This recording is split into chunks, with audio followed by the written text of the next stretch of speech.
The iPhone in your hand right now has a hidden expiration date, and Apple programmed it before you even broke the seal. No, it's not going to explode. It's worse. It's designed to die so slowly you'll think it's your fault, not their software. But today, we are not just exploring how they slow down your device. We are exposing the psychological trap that makes you happy to hand them another $1,000. Why do we keep buying from the very people who trick us? Why does a slower phone feel like a personal failure rather than a corporate strategy? If you have ever felt exhausted by the endless cycle of upgrading, if you feel like your hardware is slipping through your fingers while your bank account drains, you are not alone. We are going to unpack the exact mechanisms behind this anxiety.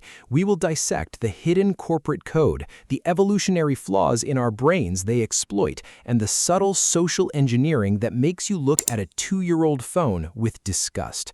And most importantly, by the end of this talk, I am going to give you a specific 3-step mental framework to completely break free from this consumer trap, reversing the psychology so you can apply it to master your own life, your career, and your business.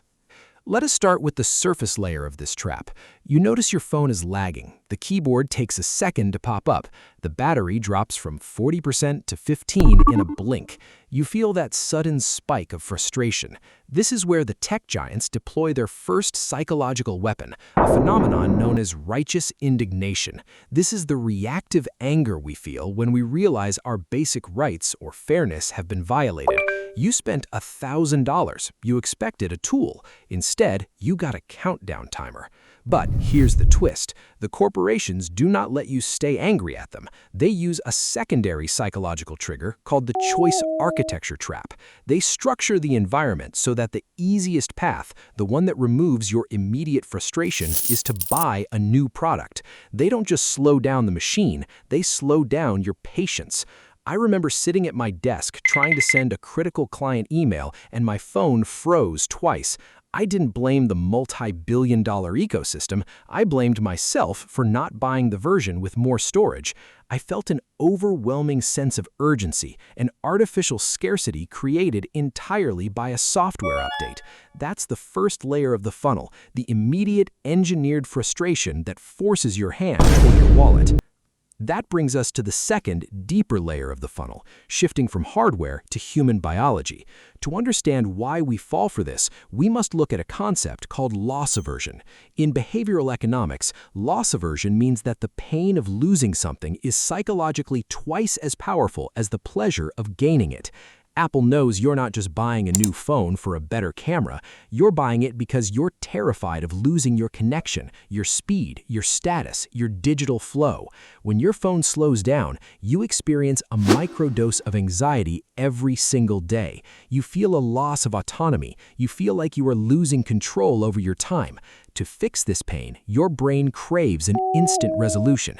The tech companies don't sell you technology, they sell you relief from the anxiety they created. It's a brilliant, brutal loop. They create the poison through software updates, and then they display the antidote on a brightly lit stage during a keynote presentation.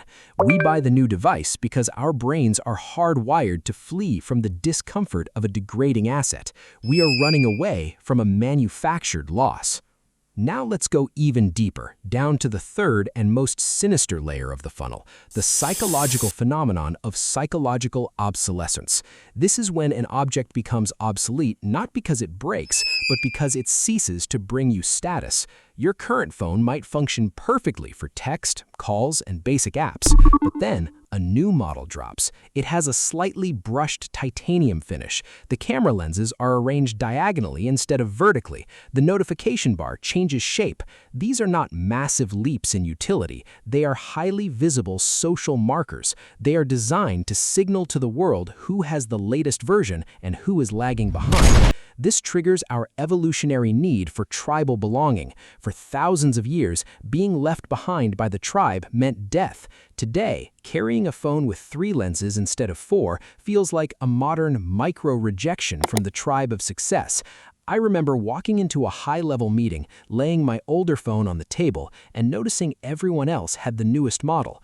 Nobody said any word, but inside I felt an acute pang of shame. I felt outdated. My tool worked perfectly, but my identity felt compromised. That's the ultimate mastery of corporate engineering. They turn your own need for social status into a weapon against your bank account. Look at how all of these pieces connect. Your frustration is not an accident. Your desire to upgrade is not an organic choice.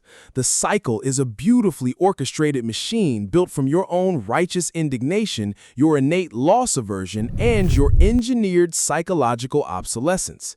It is an interlocking system designed to make you feel vulnerable, outdated, and poor so that you can seek salvation in a retail store.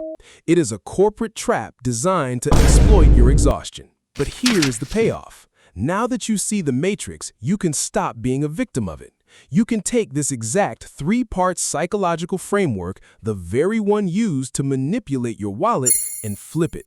You can reverse engineer it to build massive leverage in your personal life, your career, and your business. Let us look at the first application, your personal life and your habits. If you want to break a bad habit like mindless scrolling or emotional spending, you must use the choice architecture trap on yourself. Do not rely on willpower. Willpower is a faulty battery. Instead, engineer your environment to make the bad habit incredibly slow and frustrating. Put your social media apps inside 3 folders. Change your phone screen to grayscale to kill the dopamine hit. Make your bad habits obsolete by introducing friction. Conversely, make your good habits frictionless. If you want to read more, put a book on your pillow before you go to work. Control your environment the way the tech companies control theirs, and you will control your behavior. Now consider the second application, your career and your professional value. Think about the concept of psychological obsolescence, but apply it to your skills. The market changes rapidly. If you are relying on the skills you learned 3 years ago, you are already slowing down, just like an old operating system. To become irreplaceable, you must constantly deploy voluntary updates to your own knowledge base. Do not wait for your industry to make you obsolete. Proactively learn the new tools, understand the new systems, and update your personal software before the market forces you to. When you become the person who is constantly upgrading their capabilities, your value skyrockets and you become immune to corporate layoffs. Finally, let us look at the third application, business and entrepreneurship.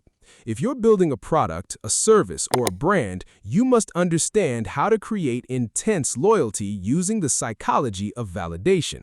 Do not just sell features. Features are easily copied. Instead, identify the deep, unspoken frustrations of your clients, the things they secretly blame themselves for, and validate them. Show them that their struggle is not their fault, it's a flaw in the existing systems. Position your business as the ultimate frictionless solution to that pain.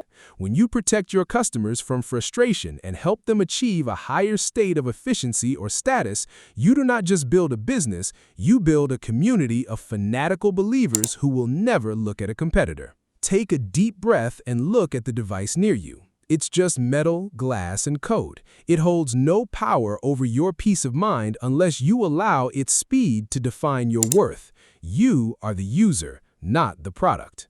Which of these 3 psychological traps do you feel you fall into the most when it comes to technology?